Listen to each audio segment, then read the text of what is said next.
நித்திய கல்யாணி வந்து பார்த்தீங்கன்னா சுடுகாட்டு பூன்னு கூட சொல்லுவாங்க. சுடுகாட்டில் மட்டும்தான் இதை வளர்ந்துக்கிட்டு இருந்ததுன்ட்டு சொல்லுவாங்க.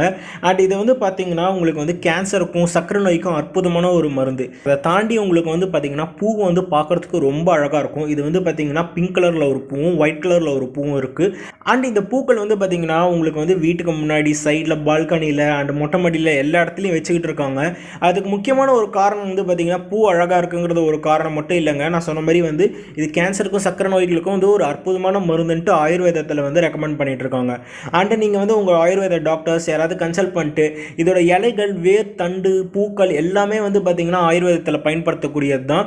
அண்ட் இதை வந்து நல்லா தண்ணியில் காய்ச்சி நம்ம குடிக்கும் போது வந்து பார்த்தீங்கன்னா உங்களுக்கு வந்து கேன்சர் ரெசிஸ்டன்ட் பவர், அதாவது இந்த கேன்சர் செல்களை வந்து அழிக்கக்கூடிய தன்மை வந்து இதுக்கு இருக்குங்கிறத வந்து சொல்கிறாங்க.